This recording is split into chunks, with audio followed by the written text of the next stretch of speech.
9 Tips for Dealing with Condescending People. Part 2. 5. Give them the opportunity to learn from their own behaviors. As mentioned, many condescending people have an overblown sense of their own superiority. This doesn't just apply to their lineage or schooling, but also their skill set. A perfect example of this is a backseat driver, someone who's constantly questioning the driver's abilities, mocking perceived missteps, and so on. In situations like this, it's best to give them the wheel to show how much better they can do it. At this point, most of them will panic because they know full well that they're crap at what they've been criticizing. In fact, they've likely been mocking perceived micro-errors because they're so fiercely insecure about their own lack of ability. They'll make excuses as to why they can't drive at that moment, or take over cooking, baking, or formatting that spreadsheet. Don't accept the excuses. Insist that since they have been so very vocal about everything you've been doing wrong, they're obviously an expert, and you'd like them to show you exactly how things should be done. Then, once they've driven the car into a tree or created a small disaster, you can take a photo of their obviously superior talent. This way, the next time they start getting condescending toward you or anyone else, you can show them that picture and ask if they really want to go down that road again. Rest assured, they'll clam up very quickly after that. 6. Don't retaliate, but stand your ground. Many condescending people think far more highly of themselves than they should.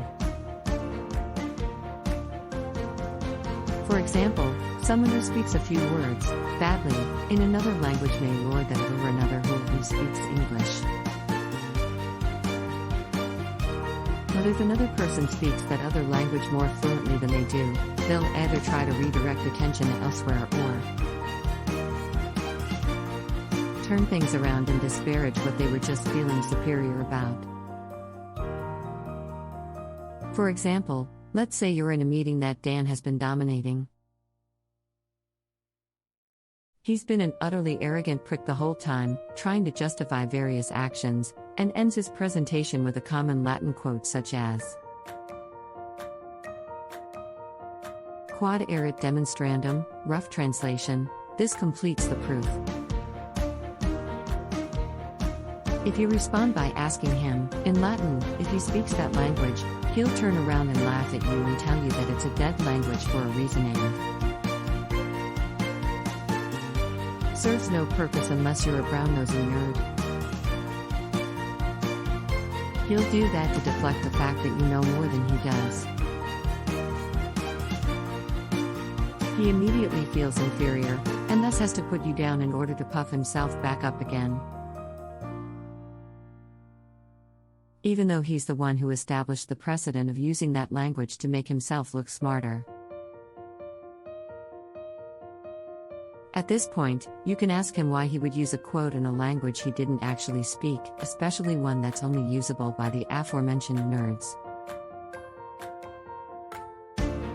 He likely won't be able to answer, and will get even angrier when other people present start to smile or laugh at him. Mockery or pity are the worst things in the world for condescending people, as those behaviors reinforce their insecurity. 7. Behave as though they didn't say or do anything at all. In addition to being mocked or pitied, being ignored is anathema to the condescending. If someone is being condescending toward you, act as though they haven't said anything whatsoever. In fact, you can either interrupt them with a subject change or pretend that you can't hear them. Whatever they're burbling about isn't even worth acknowledging. Remain calm and civil, but make it abundantly clear that you're not interested in anything they have to say. This may enrage them, and they might switch from condescension to downright abuse. They might get belligerent and demand to know why you dared to interrupt them. At this point, you can respond, neutrally, civilly, that you didn't hear them say anything of worth, so you redirected the conversation to something that had actual value. By simultaneously switching gears and also displaying little emotion, you're sending a clear message that their superior attitude means absolutely nothing to you. 8. Stay calm, no matter what. One of the worst things you can do when dealing with condescending people is to lose your composure with them. If you get upset and start yelling, or retaliate in a similar fashion, they'll feel that their behavior toward you has been validated. The most important thing here is for you to behave with far more grace, dignity, and integrity than they are capable of exhibiting.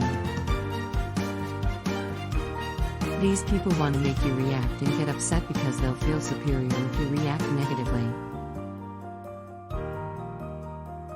If their first attempt doesn't knock you off balance, they'll likely try to change tactics by moving to insults.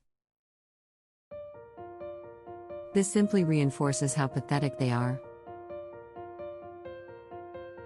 If they truly were superior, would they be behaving like that? 9.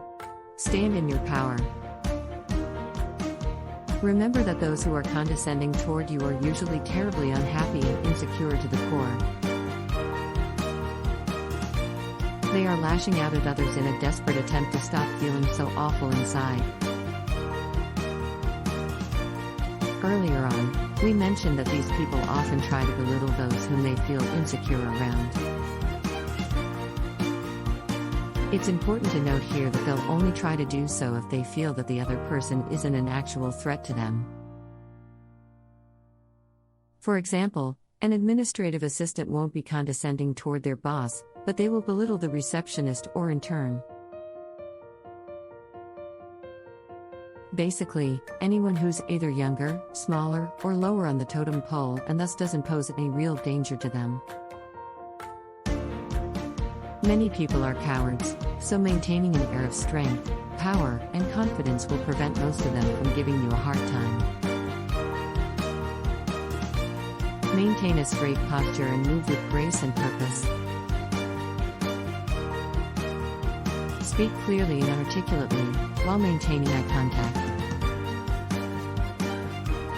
Pause frequently when you speak, including taking a moment after being asked a question to consider what you're going to say. Conduct yourself like a king or queen and you'll be treated as such.